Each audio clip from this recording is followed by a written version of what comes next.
host, Kevin Berrier, and welcome to 5 Dubs Marketing Pros, where we highlight awesome brands and the stories behind them, and maybe just maybe geek out on all things marketing.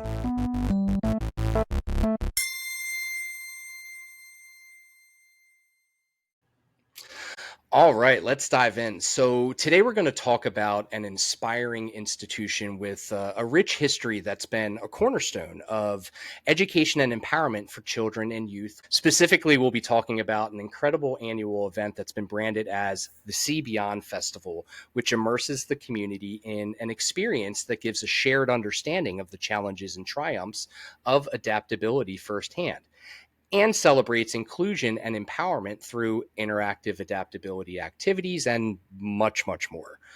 Behind this brand and initiative, there's a dedicated leader who's been driving its success through innovative partnerships. For example, leveraging strategic PR marketing tactics with their partnered marketing agency. So without further ado, I welcome Marlo Jacobson, Director of Development from Maryland School for the Blind, and Lindsay Hebert, Public Relations Director of the award-winning marketing agency, Devaney Associates. Hi. Thanks for taking the time. I'm excited to chat with you two. Yeah. Hi, Kevin. Thank you so much for having us. Sorry. Yeah. So Maryland School for the Blind. I always have, and I think everyone does, and if they don't, shame on them. But you have such this, like, for a brand that is so mission driven and just filling a need for a service that's just so important in our community. Like, you have this heart of a soft spot. So first I want to thank you for what you and Maryland School for the Blind does for all of our children and youth that need that help and that guidance. But for those that aren't familiar with Maryland School for the Blind, can you talk a little bit about Maryland School for the Blind, the mission behind MSB, and how it's evolved since its founding? Which, am I correct in saying that Maryland School for the Blind was established in 1853? That is absolutely correct. Wow. We are in one of the oldest organizations in the state of Maryland, still operating, and with a very similar mission to when we started. So our mission currently is to serve students with blindness or low vision of all abilities from birth to 21 throughout their unique educational journey. So as an organization, we were established in 1853. We started in downtown Baltimore and have since moved twice.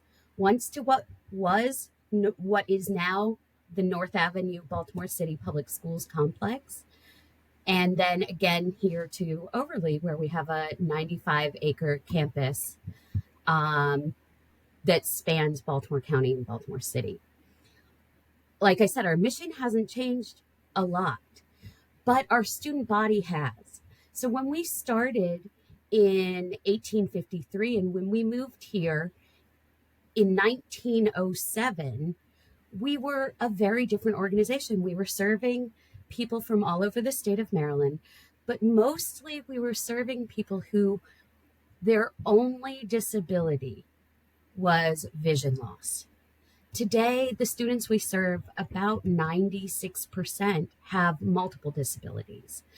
Our goal as an organization is to help students throughout their educational journey, give them the skills they need to go back to their home communities and go to schools in their local education agencies and stay in their communities and home with their families.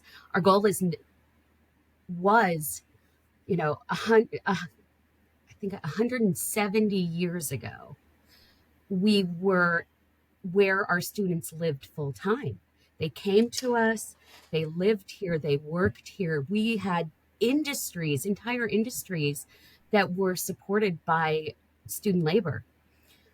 We made everything from baskets to brooms, and that's how our students learned and thrived. But today, we know that the key to success for a student with vision loss is that they are most integrated in their community. So that's what we work towards with all of our students. That is incredible. I'm not crying. You're crying. That is such a beautiful thing. That is so awesome to hear. And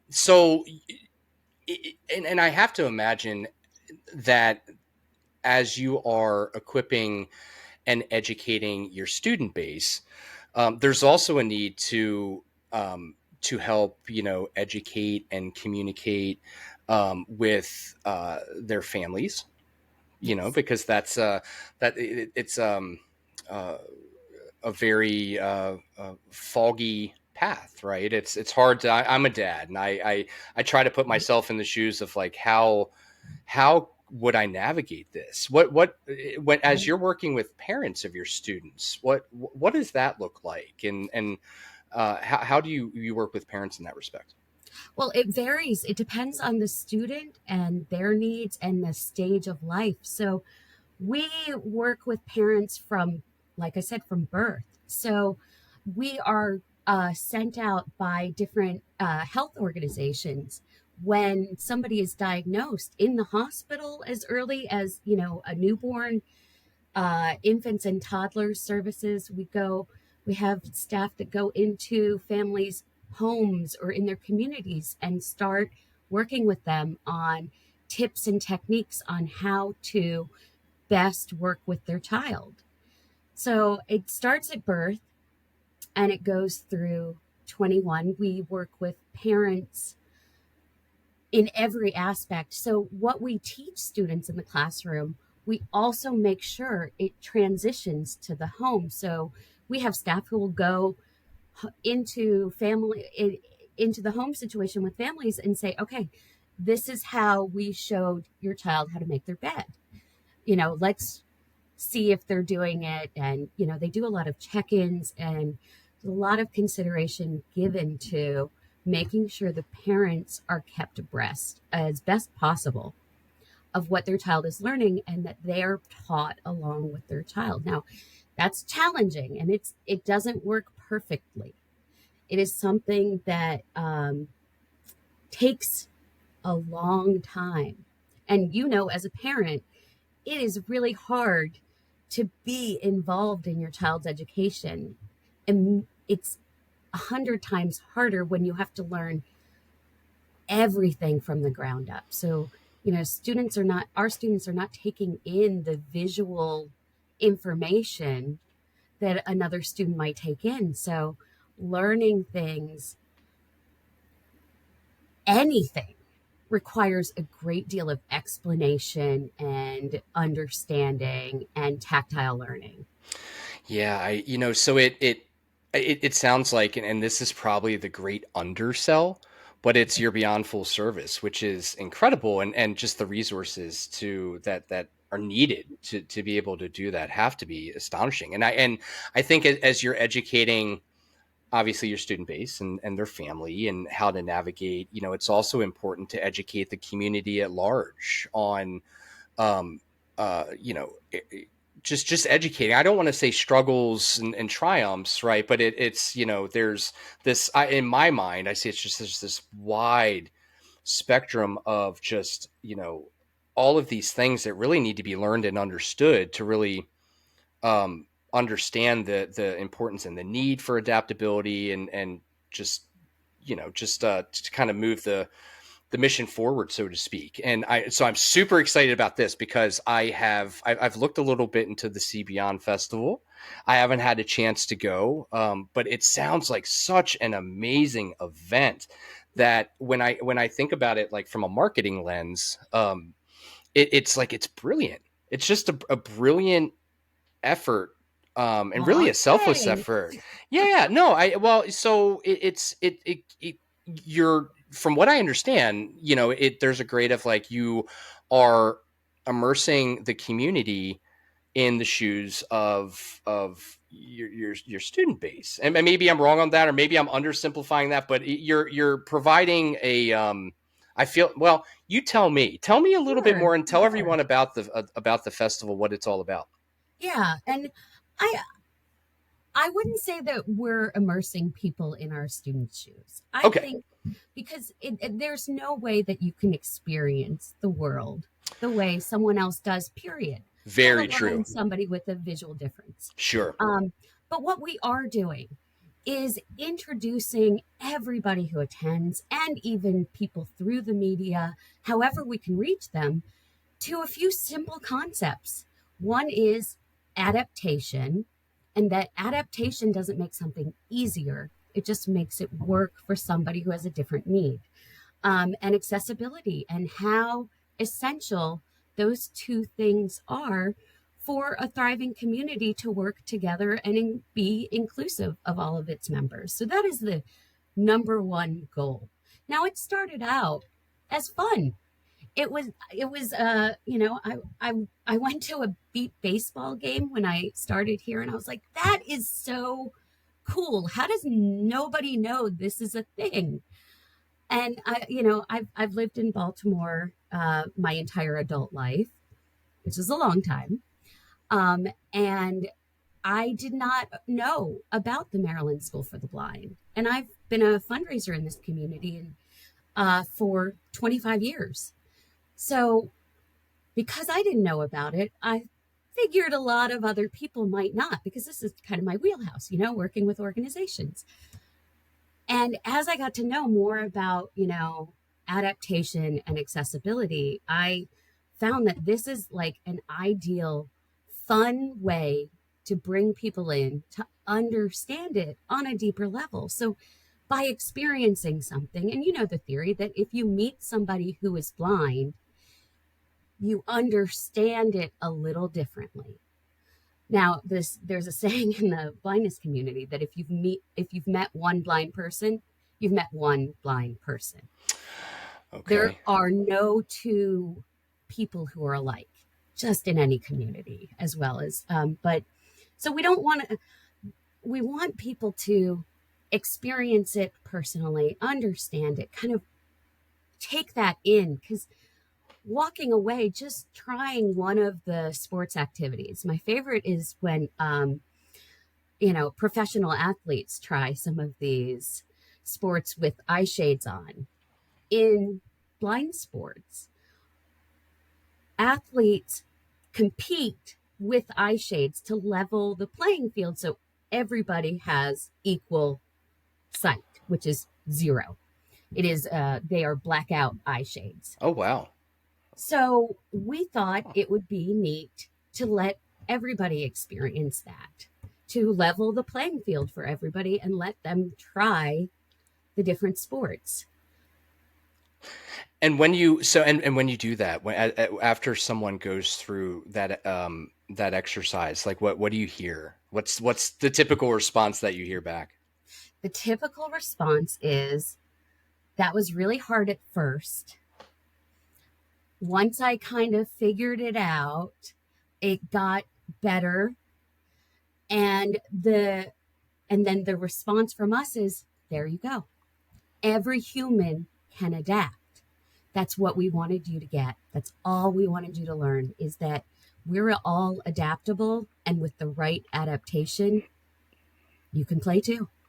That is so that's such a beautifully simple maybe epiphany to come to. Like, that's so brilliant. That is incredible. And it's a very, and again, as I like marketing geek out of, like, that's such an awesome way to convey a message or a point that goes outside of traditional marketing bounds.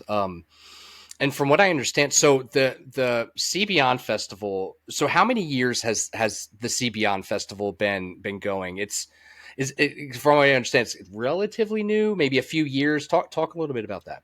Sure. We just completed our third festival, so 3 years. We Congratulations. started right at the tail end of the pandemic. So our first year was masked, and it was but this year was very, very different. It's in the 3 years, the understanding of the festival has grown.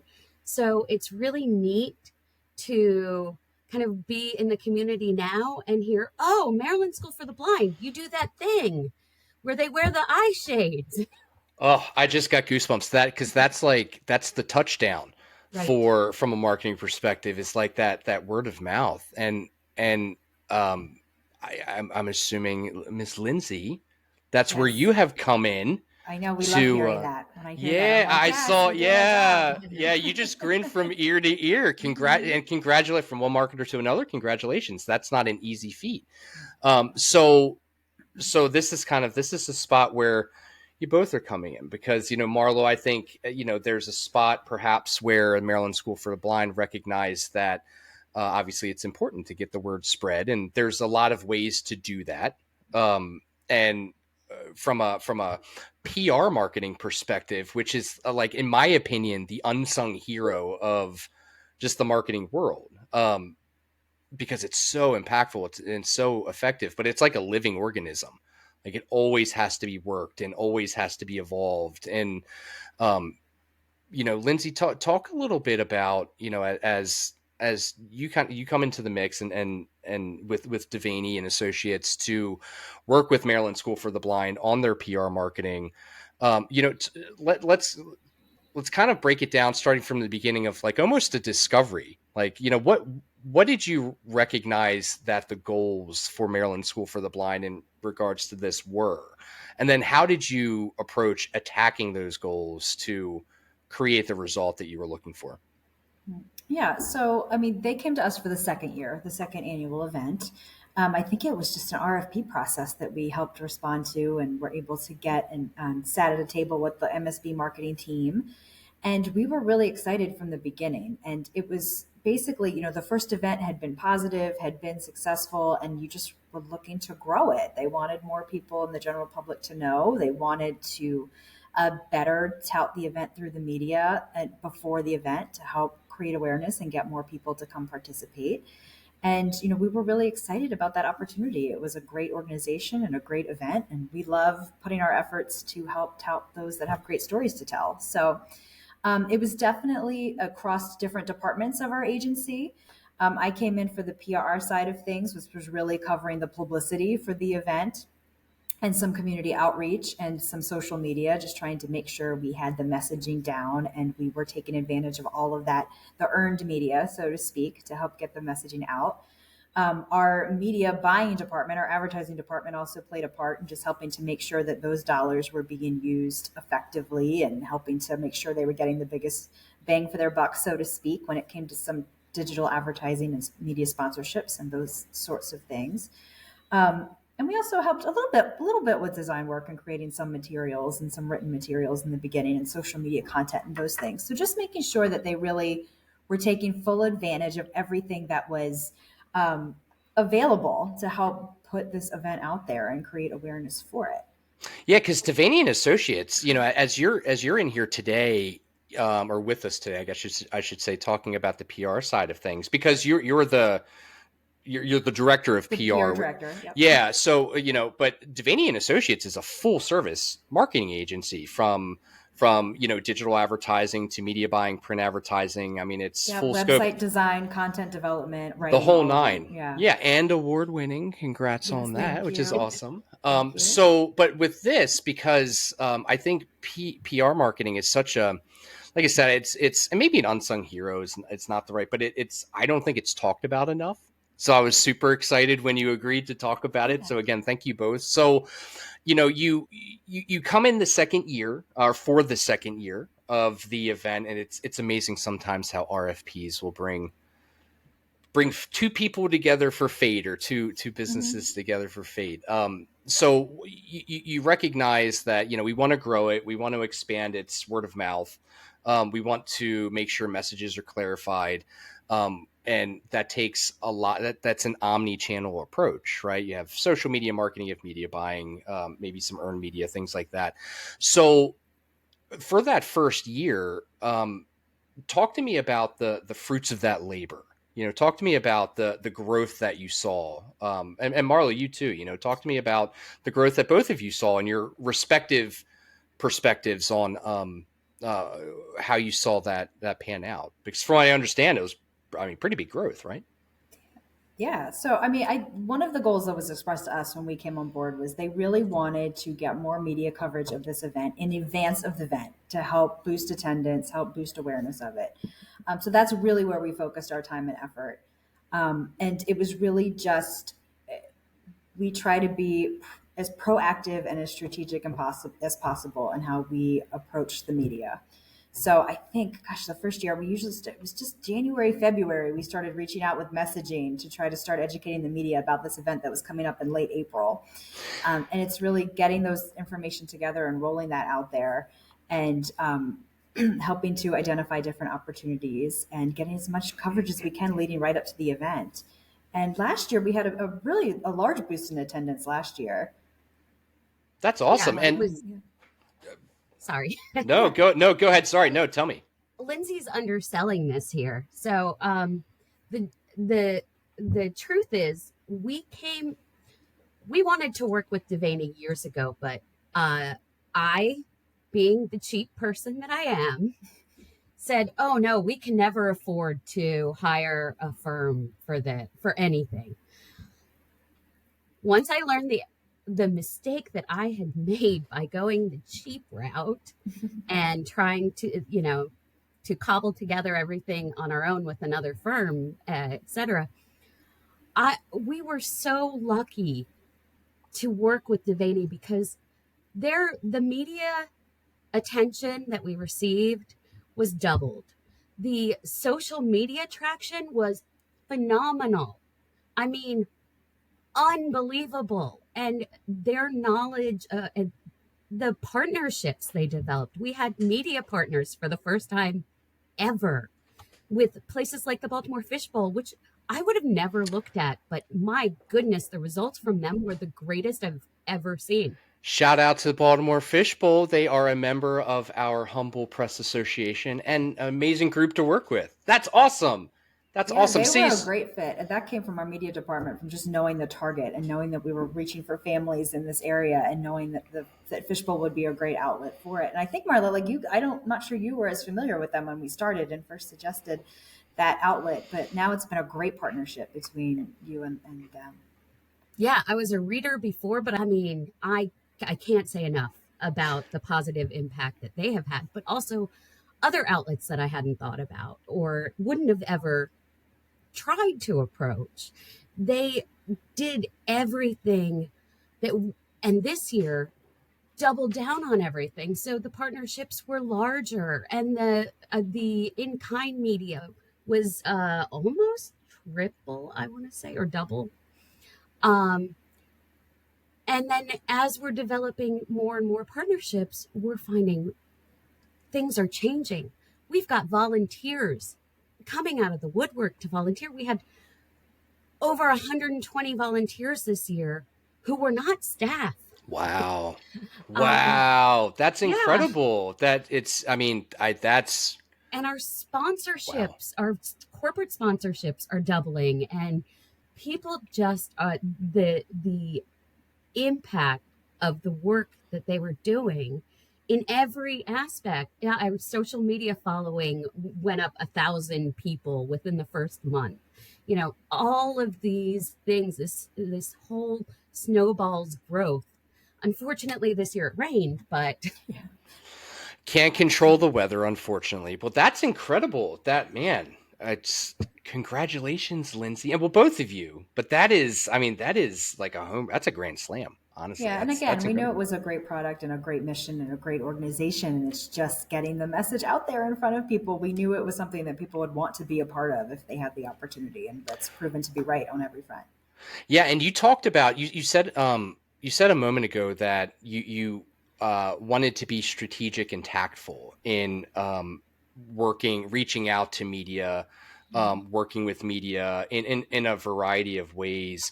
Talk to me a little bit more kind of like from a general sense, because one thing about these podcasts that I hope people will get out is maybe a tip or trick or lesson learned. So Mhm. as you worked with the surrounding media companies, news media companies.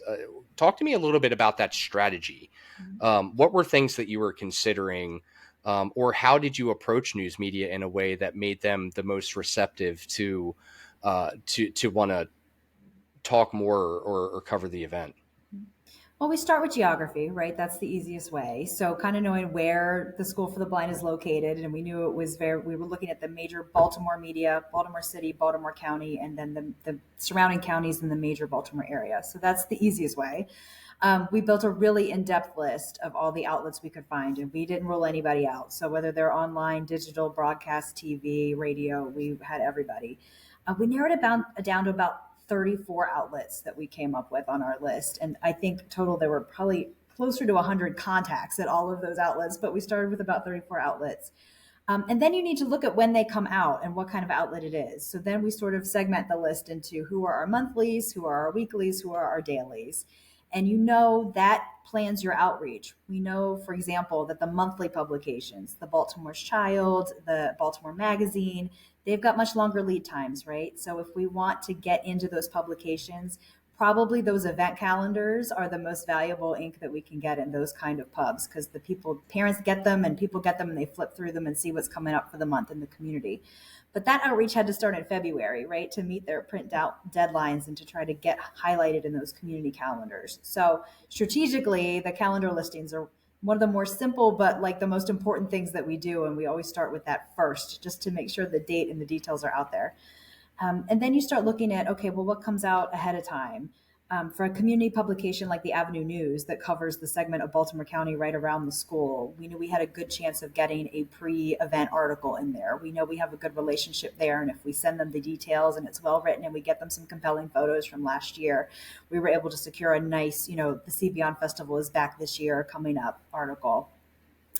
And then TV and radio, those you have a lot of time because they have interviews and space to fill every day, every morning between now and the event. You've got weeks to try to just get in there in the right timing. But it's really just about knowing each individual outlet, each individual show, and the kind of things they like to feature and the kinds of opportunities they offer, and how do we make our event fit their needs. So, I mean, for example, if we're dealing with television, we know we've got to have the visuals, right? We know we have to have a visual component to this. We want to show the event. We want to get people excited about it. We've learned from this too. Last year with our TV interviews, we did a lot of interactive activities with the anchors. We were trying to let them put the eye shades on and taste foods and play some of the games that would be available at the festival.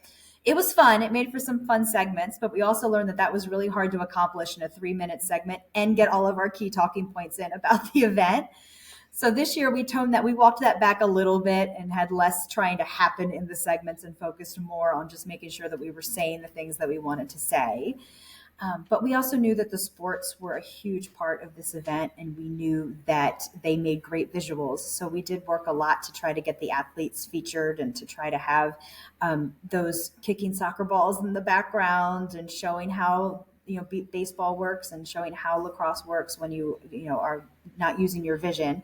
So we just kind of tried to identify the most compelling visuals for this event. That was really important to TV.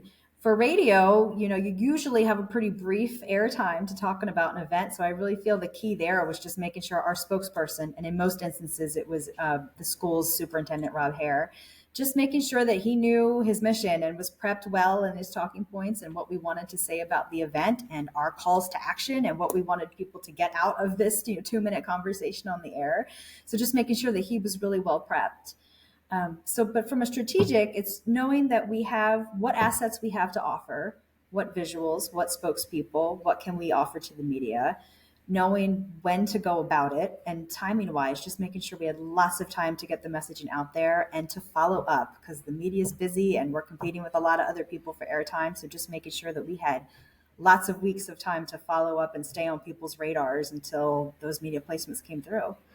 Yeah, so I'm super excited. This is like a PR masterclass, because I think, so what I'm hearing is like prep, right? Understanding, preparing in advance. If you reach out to media too late, you may have missed their deadline. Their publication may already be out, which isn't something that's commonly known by a business. They don't consider a monthly publication and the lead time that it takes, or, how to address the messaging in a way that is to inform, not to solicit. Right. With news media, if you look like you're soliciting, usually that will probably go over to the advertising department and you'll get a call about, Right. let's place an ad. So, which, and there's a value there too, by all means. But understanding there's the real estate that you have within each respective news media, whether it's an ad on a page or a 3-minute segment, what do each of those look like, and just to be very structured. It seems like you were very methodical and We try to structured. be. Yeah. Yeah, And we definitely try to be. And I would say this event was unique for us in promotion because most of the time when we're promoting our nonprofits, our call to action is we're trying to raise money for them, right? It's usually a fundraiser event. We're trying to sell tickets. It's come support our work. That's the message we're typically working with.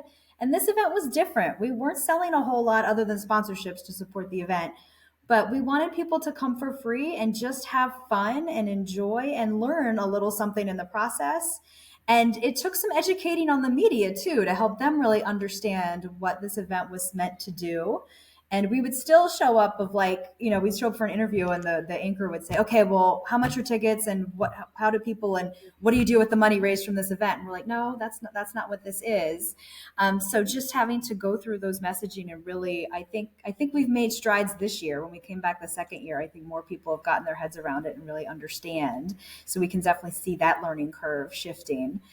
But it was really compelling to the media. I mean, they were interested. I will say, when you have the Maryland School for the Blind, and it's an inclusive story, and that we've got kids, and those kind of things, I think it helps pique the media interest. It wasn't really hard to get their attention.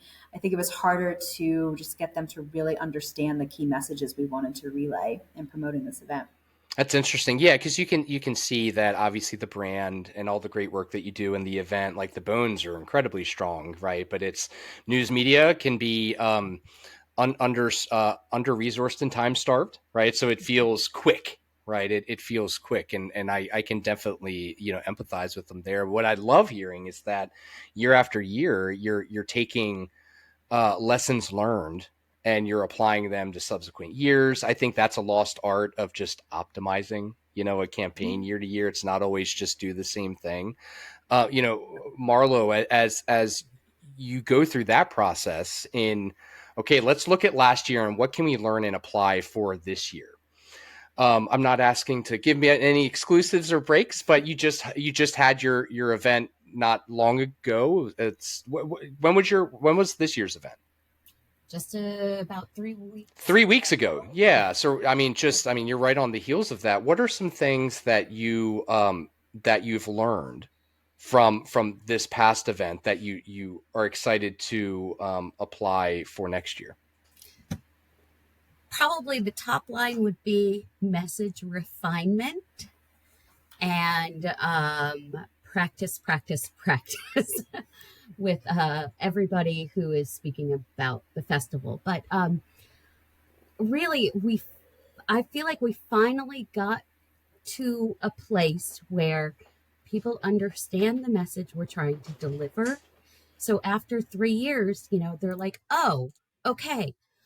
And we're working on language refinement. So we want people to change the way they say and approach the topic so that we're not going, oh, those poor blind kids, but they're going, yeah, let's all learn about this. Let's make things accessible. I think I think what I'm hearing is there's it's to me it's like oh, and I don't remember the quote, but it's like a Yoda quote. It's like you never stop learning, right? It's you never stop learning, and more importantly, you never stop putting into practice optimizing based off of what you've learned.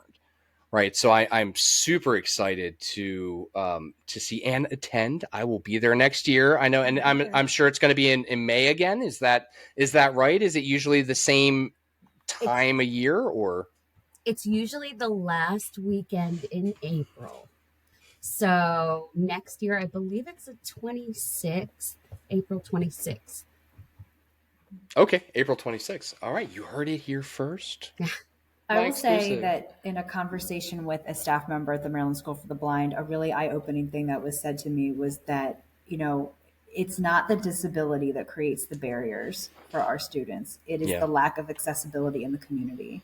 Yeah. And when that was said to me, it really just, the light bulb went off of what we're trying to communicate to everyone. And that's the onus is on the rest of us to make the world open and to make sure that people have what they need Yeah. to succeed and do what everybody else wants to do. So that was really the mission of what we're trying to do here, is just create that it's on our communities. It's on us to make our communities inviting and open to everyone of all abilities. 100%. Love that. I love that.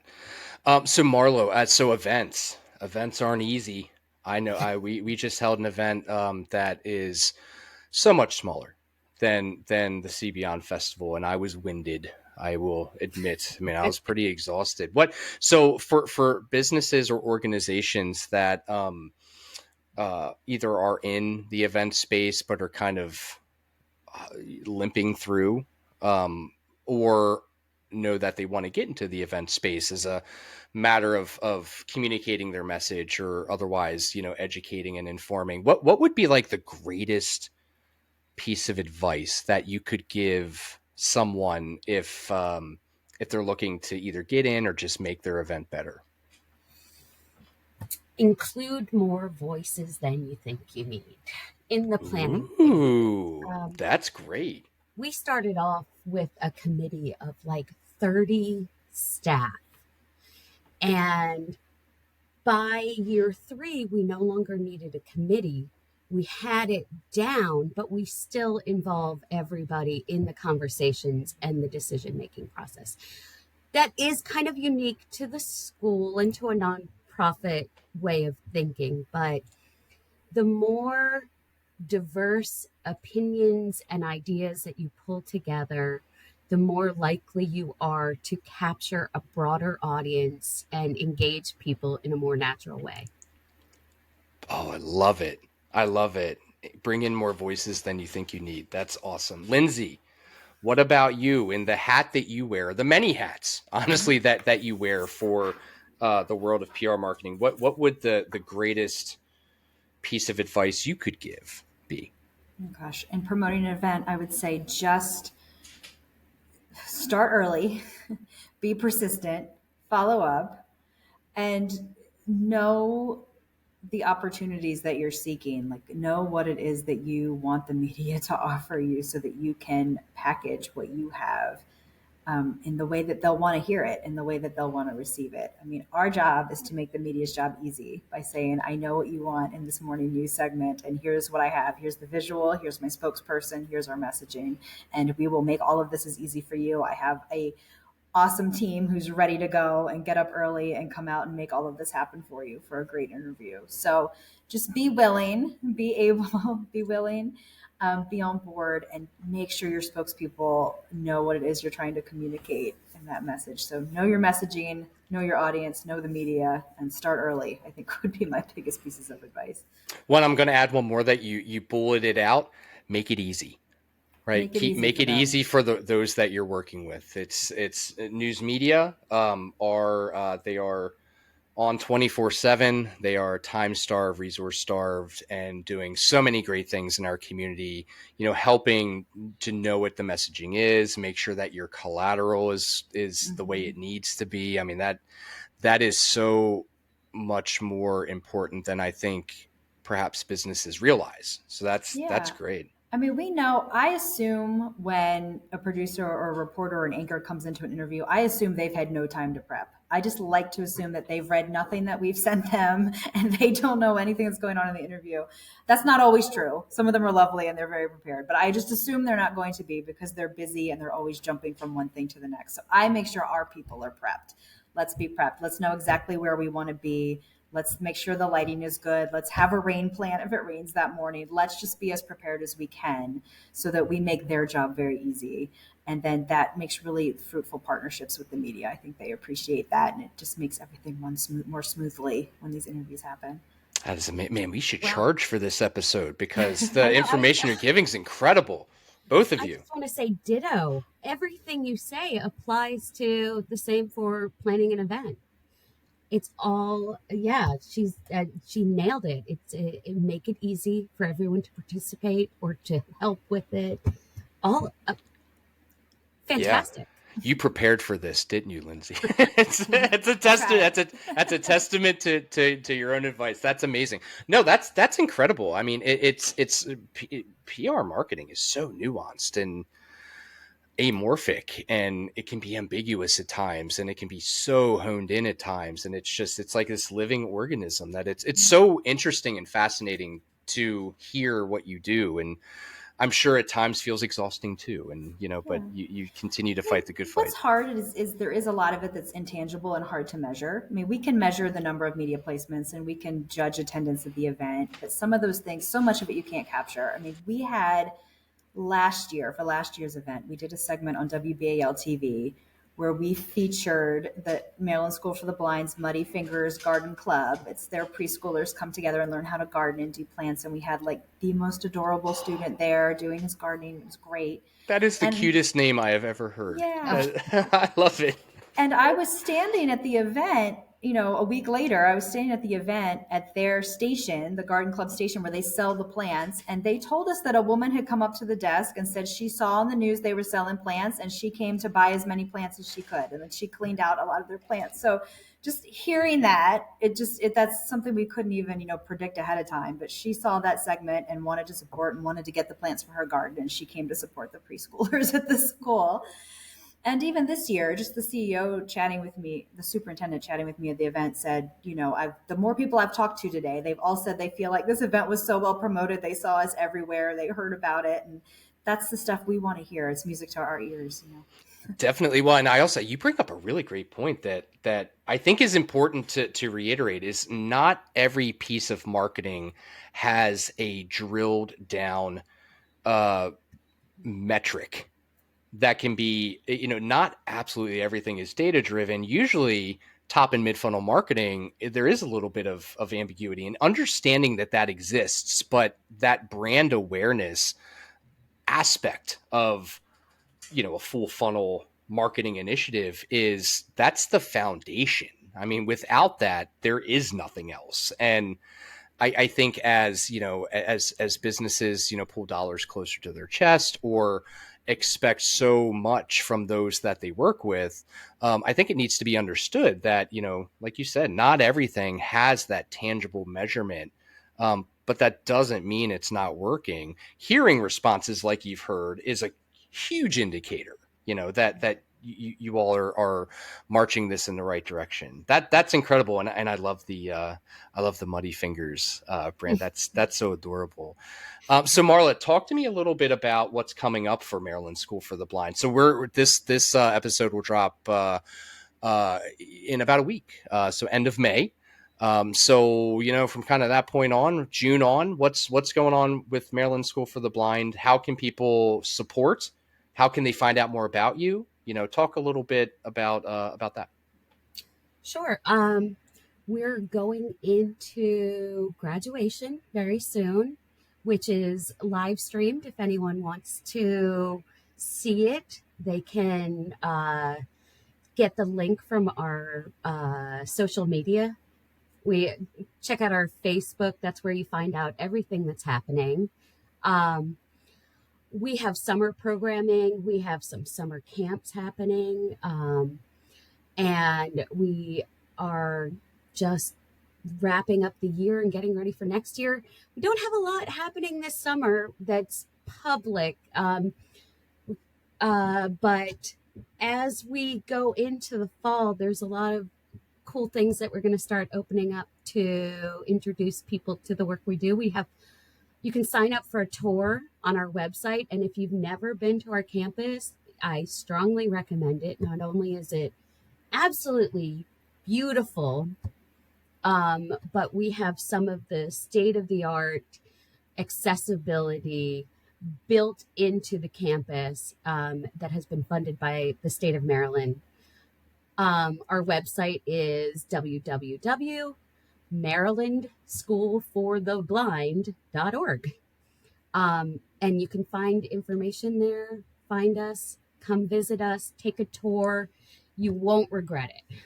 And as you're on their website, scroll down to the bottom and you will find easily accessible, thank you for this, all of your social media channels, which includes Facebook and Instagram, Twitter. You're on YouTube, you're on LinkedIn, you're on TikTok, which is awesome. So follow them, support them. I just did.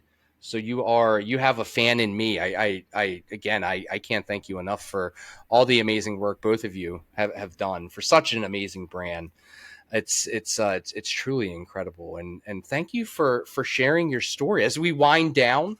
I really, it's I know time's few and far between in our worlds, and I really appreciate that you both took the time to talk about such an awesome brand and so many amazing initiatives that you both are working together on. And I'm excited to see what comes up for Maryland School for the Blind and Devaney as well. It's awesome. Yeah, and we're excited that our partnership has grown. We're not just helping to promote this event anymore. We're helping to tell stories for the school all year round, and we're really excited about that. That's if I awesome. gave the school one last plug, I would say that not just to support the students, but they have a lot of great educational resources available for anyone who wants to learn more about making their facility or life more accessible and serving others, in a more equitable way. That the school has a great resource to go to. Thank you for reminding me, Lindsay. We do have a new opportunity that we're offering other local businesses. We will come out and for a donation, present to your staff accessibility and ableism trainings, which are phenomenal. It's an hour and a half training, and it changes the way that you and your team will think about accessibility, ableism. It's been amazing. Our first external one was with WYPR, and the feedback was fantastic. Okay, CEOs and human resource directors and anyone where that falls into, you heard it here. A small donation gets so much great information for your staff. And I think when businesses and organizations bring in folks like you to talk about things like that, I think the morale and just the loyalty that employees have in recognizing that this company I'm working for is engaged in this way, it's invaluable. So that's incredible. That's awesome. Well, MarylandSchoolForTheBlind.org. They are on every social media channel, which I am happy with. Congrats on that. Is there anything else that we missed? I want to give all of the spotlight and anything that you want to present, because you two are amazing. I want to make sure that anything you want people to know, they know. Yeah, I was just going to say, you can find us at devaneyagency.com and all of our social media as well. We're on Facebook, Instagram, and TikTok and all the above as well. So if anyone who wants help with their marketing needs or their PR messaging, or you have a story to tell, we're here to help. You heard it here. Call Devaney. Don't miss out. Call Devaney. Sounds good. Well, thank you both for the time. I really appreciate it. And thank you everyone who listened in or viewed in. I hope that you got something out of this absolute masterclass in PR marketing, and you learn, if you never heard of School for the Blind, now you did, and support them. It's such an amazing organization, and their mission is so needed in our community. Thank you both for all that you do, and thank you for taking the time. Thank you. All right, everyone, that is it for today. Tune in next month. And yeah, it'll be fun. All right. Thanks so much. See you.